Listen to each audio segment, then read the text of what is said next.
உப்பு சத்தியாகிரக போராட்டம் என்பது இந்திய சுதந்திர போராட்ட வரலாற்றில் முக்கிய மைல்கல்லாக விளங்கியது. இந்த போராட்டம் என்பது ஆங்கிலேய ஆதிக்கத்தில் இருந்து விடுபட அனைத்து தரப்பு மக்களையும் கிளர்ந்தெழ செய்தது என்பது குறிப்பிடத்தக்கது.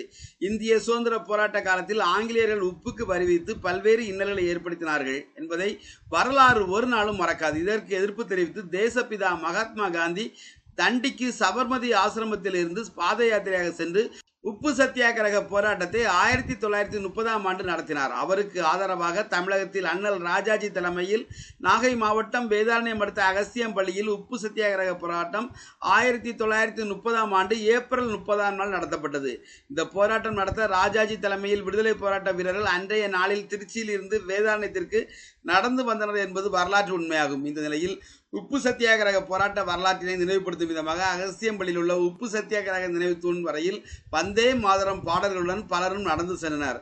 தேசபக்தி பாடல்களும் இசைக்கப்பட்டது. பின்னர் அவர்கள் அங்கு உப்புள்ளும் நிகழ்ச்சியில் கலந்து கொண்டு ஸ்தூபியில் மலர் தூவி மறைந்த தியாகிகளுக்கு அஞ்சலி செலுத்தினார்கள். இதில் சுதந்திர போராட்ட தியாகிகள், பாத யாத்திரை குழுவினர் உள்ளிட்ட பலரும் கலந்து கொண்டனர். நாகை மாவட்டம் என்பது கடற்கரை பகுதியினை அதிகமாக கொண்டு காணப்படுகிறது. இங்கு ஆயிரக்கணக்கான விசைப்படகுகளும் ஃபைபர் படகுகளும் உள்ளது. கடல் மற்றும் கடல் சார்ந்த தொழில்களை மட்டுமே நம்பி ஆயிரக்கணக்கானவர்கள் வாழ்வாதாரத்தினை கொண்டுள்ளார்கள். மாவட்டத்தில் வேதாரண்யம், கோடியக்கரை, நாகை, காமேஸ்வரம், செருதூர் உள்ளிட்ட மீனவர் பகுதியிலிருந்து கடலுக்கு மீன்பிடிக்க செல்லும் மீனவர்கள் எல்லை தாண்டி மீன்பிடிப்பதாக கூறி இலங்கை கடற்படையினரால் அவ்வப்போது துன்புறுத்தப்படுகிறார்கள். இது மட்டுமின்றி அவர்களின் படகுகளும் பறிமுதல் செய்யப்பட்டு கைது செய்யப்பட்டு விடுதலை செய்யப்படுகிறார்கள். இதுபோல பல நிலைகளில் தாக்குதலுக்கு ஆளாகி சிரமம் அடைந்து வருகிறார்கள். இந்த நிலையில் கடலில் மீனவர்கள் எல்லை குறித்து அறிந்து கொள்ளவும் மீனவர்கள் தொடர்பு சாதனங்கள் மூலம் கடல் எல்லை குறித்து துல்லியமாக தெரிந்து கொள்ளும் வகையில் பொறியியல் பயின்ற மாணவர்கள் புதிய தொழில்நுட்பத்தினை உருவாக்கியுள்ளனர். பொறியியல் மாணவர்கள் ஸ்டார்ட் அப் இந்தியா மூலம் அதற்கான மாதிரி பரிசோதனையை நாகை கடலில் வெற்றிகரமாக மேற்கொண்டனர்.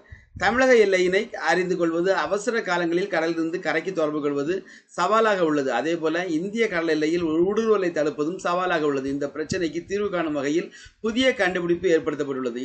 இதன்படி அலுமினியம் மற்றும் நெகிழி போன்ற பொருட்களால் விமானம் போன்று உருவாக்கப்பட்ட ஏர்ஷிப் அமைப்பு உருவாக்கப்பட்டு அதில் ஹீலியம் வாயு நிரப்பப்பட்டு கடலில் உள்ள வான்வெளியில் 20 கிலோமீட்டர் தொலைவில் நிலைநிறுத்தப்படும். இந்த அமைப்பு சூரிய சக்தியால் 24 மணி நேரமும் இயங்கும். இந்த ஏர்ஷிப் அமைப்பு 24 மணி நேரமும் 200 கிலோமீட்டர் சுற்றளவில் கண்காணிப்பினை மேற்கொள்ளும். உயர் சக்தி மிக்க கேமராக்களையும் கொண்டு உருவாக்கப்பட்டுள்ளது.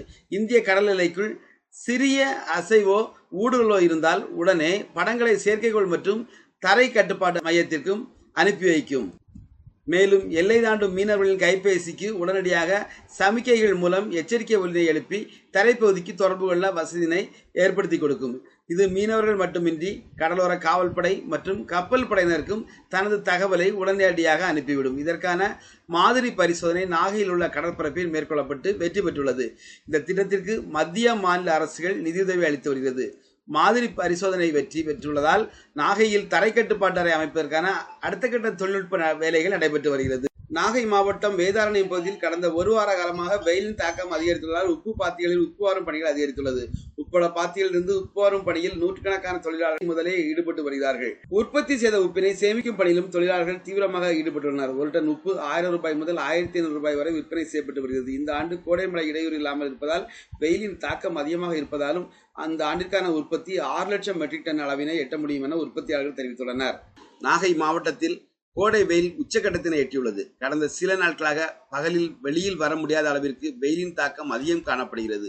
பகலில் வெயிலின் அளவு 100 டிகிரியை தாண்டி தொடர்ந்து பதிவாகி வருகிறது. பகல் 11 மணிக்கு மேல் பொதுமக்கள் வெயிலினால் வெளியில் செல்லாமல் வீடுகளில் முடங்கி இருக்கும் சூழ்நிலை காணப்படுகிறது. குழந்தைகள், முதியோர்கள், கூலி தொழிலாளர்கள், நோயாளிகள் அதிக அளவில் பாதிப்படைந்து வருகிறார்கள். இதையடுத்து மருத்துவமனைகளுக்கு சிகிச்சைக்காக வருவோரின் எண்ணிக்கையும் அதிகரித்துள்ளது. பொதுமக்கள் அதிக அளவில் முன்னெச்சரிக்கையுடன் இருக்க வேண்டும் என மாவட்ட நிர்வாகம் அறிவுறுத்தியுள்ளது. இந்த நிலையில் நாகை மாவட்ட அரசு தலைமை மருத்துவமனை ஒரத்தூர் மருத்துவக் கல்லூரியில் ஹீட் ஸ்ட்ரோக் என்னும் வெப்ப தாக்குதலில் இருந்து பாதுகாத்திட சிறப்பு பிரிவு உருவாக்கப்பட்டுள்ளது. வெயிலின் தாக்கத்தினால் பாதிக்கப்படுவோர் இந்த சிறப்பு வார்டில் அனுமதிக்கப்பட்டு அவர்களுக்கு சிகிச்சை அளிப்பதற்கான சிறப்பு ஏற்பாடுகள் செய்யப்பட்டுள்ளது.